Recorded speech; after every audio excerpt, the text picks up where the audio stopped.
Assalamualaikum warahmatullahi wabarakatuh. Kami dari kelompok 7 yang beranggotakan saya, Hima Humaira dengan NIM 859512578 bersama teman saya. Perkenalkan, nama saya Stefi Maitopani dengan NIM 859509222. Di sini kami akan mempraktikkan modul 7 tentang optik. Disimak videonya ya.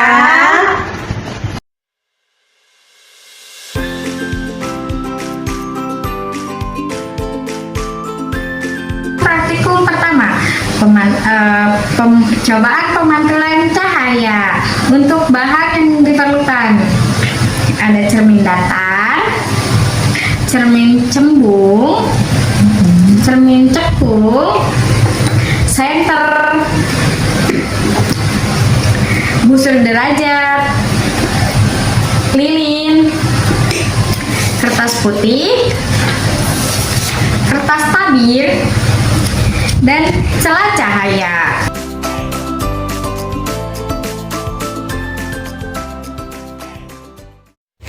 Pemantulan cahaya pada cermin datar menggunakan beberapa celah. Pemantulan cahaya pada cermin datar menggunakan satu celah. Setelah lampu senter dinyalakan, terlihat jalannya berkas cahaya. Gambarlah jalannya berkas cahaya sehingga tampak sudut datang dan sudut pantulnya. Ukurlah besar sudut datang dan berkas sudut pantul tersebut.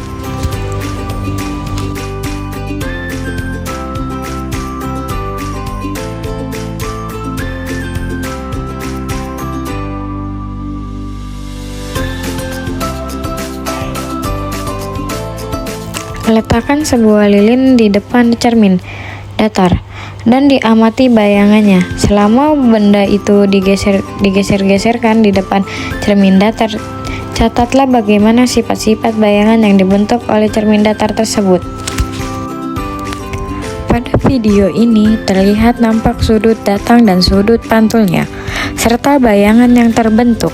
Setelah itu catatlah bagaimana sifat-sifat bayangan yang dibentuk oleh cermin cembung.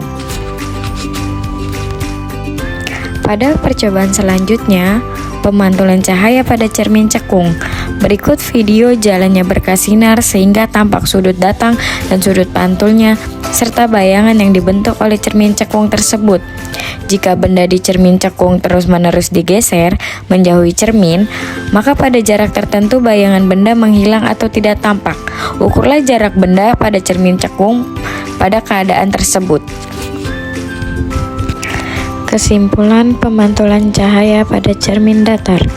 Bayangan bersifat maya atau tidak nyata dan tidak bisa ditangkap layar. Bayangan tegak tidak terbalik. Bayangan sama besar dengan benda aslinya. Jarak bayangan dari cermin sama dengan jarak benda ke cermin.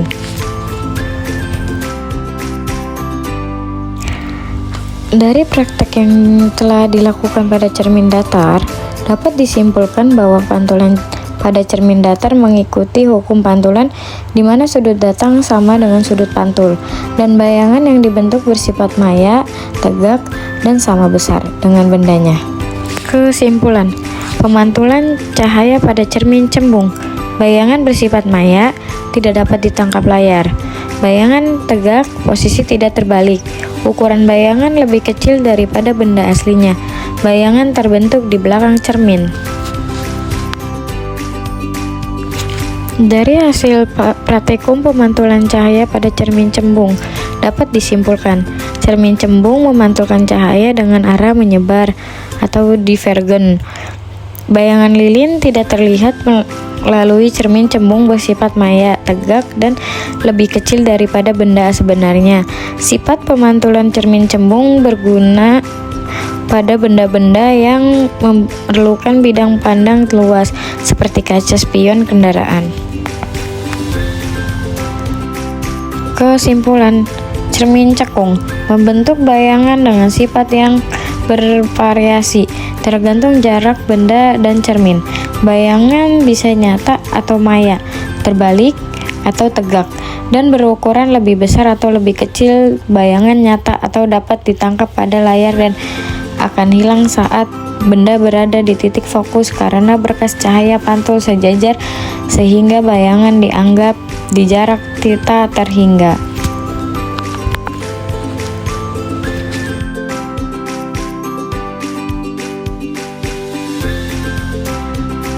Pembiasan cahaya, alat dan bahan.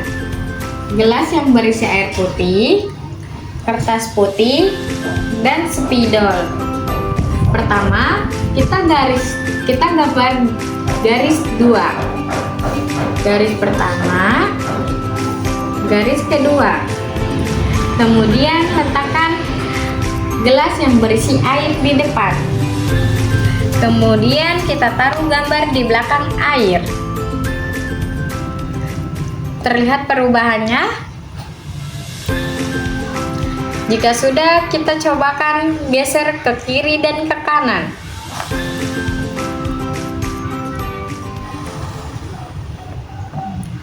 Terlihat perbedaannya?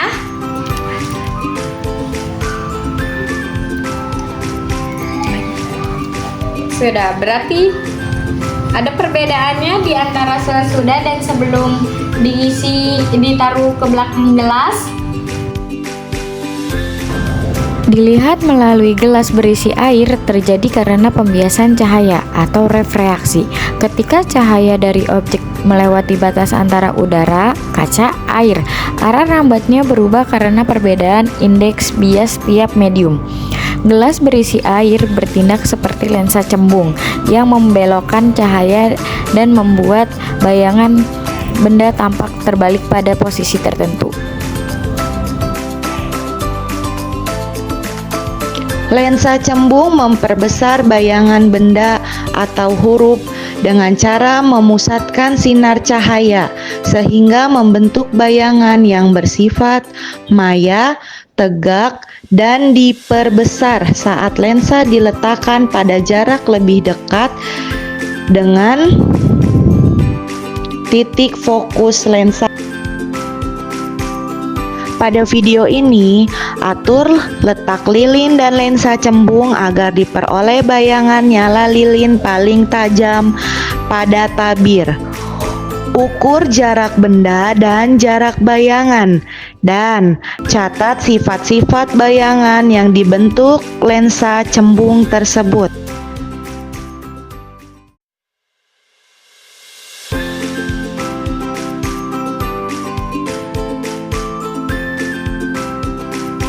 Kegiatan praktikum 2. Lensa cembung dan cermin cekung. Alat dan bahan: lensa cembung, cermin cekung, sumber cahaya atau lilin, layar atau kertas tabir.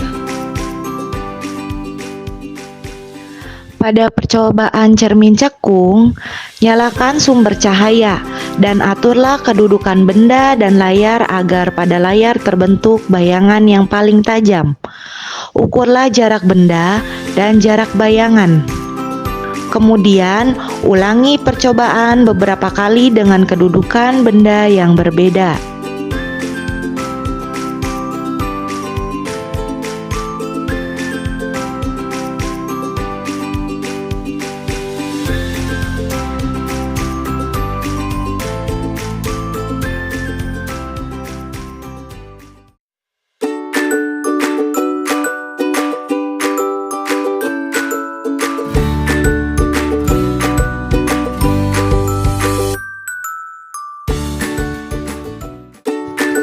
Kegiatan praktikum 2. Lensa cembung dan cermin cekung. Alat dan bahan: lensa cembung, cermin cekung, sumber cahaya atau lilin, layar atau kertas tabir.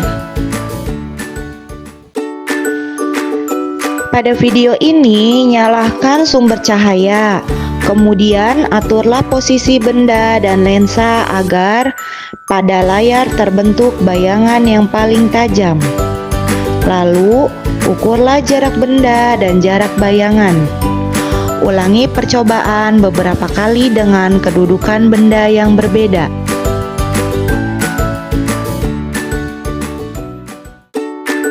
Pada percobaan cermin cekung, nyalakan sumber cahaya dan aturlah kedudukan benda dan layar agar pada layar terbentuk bayangan yang paling tajam. Ukurlah jarak benda dan jarak bayangan. Kemudian, ulangi percobaan beberapa kali dengan kedudukan benda yang berbeda. Kesimpulan: berdasarkan hasil pengamatan dalam praktikum lensa cembung dan cermin cekung, maka dapat disimpulkan bahwa jarak fokus lensa cembung dan cermin cekung menunjukkan semakin jauh jarak benda, maka semakin besar jarak fokus atau titik apinya.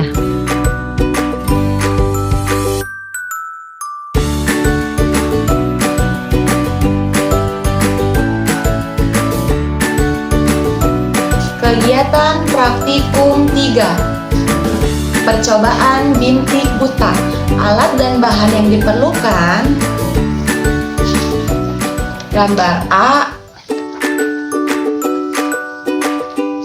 gambar B, tabel pengamatan, dan penggaris atau meteran. Percobaan bintik buta 1 dan bintik buta 2. Pada percobaan bintik buta 1, tutup mata kiri dengan jari-jari tangan. Lalu,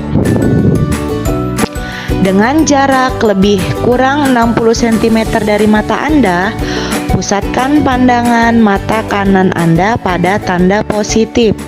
Selanjutnya, secara perlahan-lahan dekatkan gambar tersebut ke bagian muka Anda. Dengan pandangan mata kanan Anda tetap terfokus pada tanda positif tersebut. Pada jarak berapa dari mata Anda, tanda bundaran hitam pada gambar tersebut tidak tampak. Lalu, catat hasil pengamatan Anda pada lembar pengamatan. Pada percobaan bintik buta 2, tutup mata kiri dengan jari tangan dan dengan mata kanan pandanglah tanda positif secara tajam. Jarak gambar mulai dengan 60 cm dari mata. Secara perlahan-lahan, dekatkanlah gambar tersebut ke arah wajah Anda, sementara pandangan Anda tetap tertuju pada tanda positif.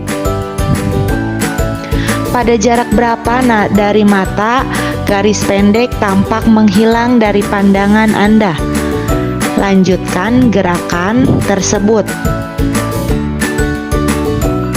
Kesimpulan percobaan bintik buta adalah bahwa bayangan benda tidak terlihat ketika jauh tepat di bintik buta pada retina, karena area tersebut tidak memiliki sel fotoreseptor atau sel batang dan kerucut, sehingga tidak dapat mengirimkan sinyal visual ke otak.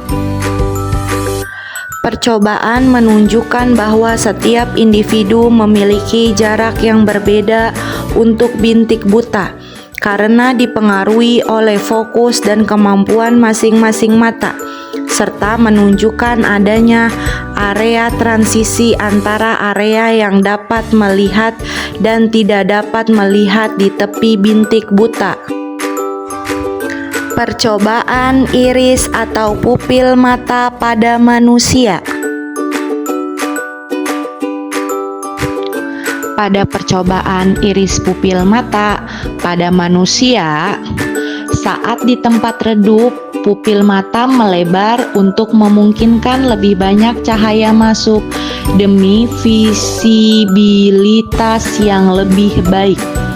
Sebaliknya, saat terkena cahaya terang, pupil akan mengecil untuk membatasi jumlah cahaya yang masuk ke dalam mata dan melindungi retina.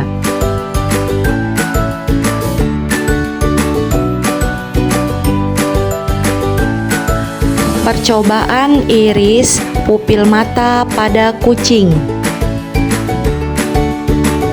Pada percobaan iris pupil mata pada kucing, saat dibawa ke ruangan teduh, pupil mata kucing akan membesar atau melebar. Sedangkan saat disorot senter langsung ke matanya, pupil mata kucing mengecil atau menyempit. Perubahan ini merupakan respon alami mata kucing terhadap jumlah cahaya di lingkungannya yang dikenal sebagai refleks cahaya pupil. Kesimpulan, iris dan pupil memiliki fungsi dan struktur yang mirip pada manusia maupun hewan.